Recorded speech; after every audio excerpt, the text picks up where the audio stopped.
My name's Richard Cerullo. I'm the shift captain at the Westwood Fire Department for group number 3. Does the department have a social media account? Who is it run by? And how frequently is it updated? The union has a social media account on Twitter. They have a Twitter account. And it doesn't reflect the views of the department or the town, strictly the members of the union who update it. Usually weekly, at least once or twice a week. And if the weather's bad or if there's some like natural emergencies or something, it can be updated more frequently. Like if a tornado's coming, you know, take shelter, watch out for thunderstorms, safety tips during the Christmas holiday, Halloween, things like that. Typical summer, maybe once or twice a week.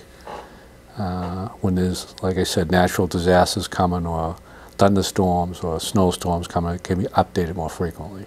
Okay. Does the public know that this account exists, or is it private, or? Anyone can join. It's not really advertised too much. Okay. Okay, because like I said, you have to be real careful what goes on the Twitter account. A lot of things are private. Pictures of fires and motor vehicle accidents aren't supposed to be on there without the consent of the person. How does social media affect the coverage of fires and accidents? Well, nowadays everybody has a camera phone.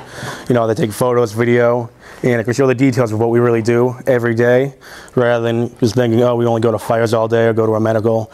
They look at what we do from the beginning of the call to the end of the call, all the way through, and they get a lot more detail nowadays than back when no one had camera phones, you know. So I think it's definitely an advantage for the public.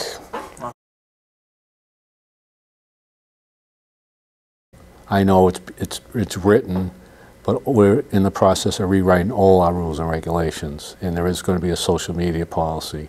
Right now, as it stands, it's really just common sense, and we fall under certain guidelines, HIPAA guidelines, that we're not supposed to put certain things on. Pictures of victims of car accidents can't go on. Motor vehicles involved in car accidents that show the license plate can't go on. Anything that could cause the public to identify who or who's involved in the accident or incident is strictly prohibited. Also, you got to be careful of expressing your views on things as opposed to what the department's mission statement is. So, like I said, it's kind of a double-edged sword. It's great when you can put out public service announcements.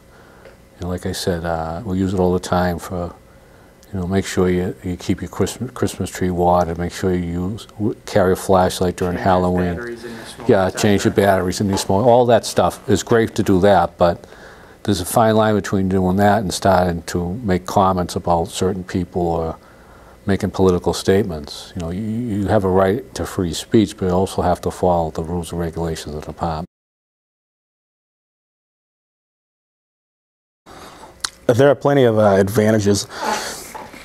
Like I said, it shows you what we do every day from top to bottom. You know, we're not just go to the fire and go home. We go do our job. We make everything up, clean up, put the fire out. And there's a lot more that goes into it than what people think, you know. So with the camera phones, you know, you can get information about the fire from the beginning. You can send out to Twitter, Facebook. They're all over now. So definitely shows the public a lot more of what can go on at a fire.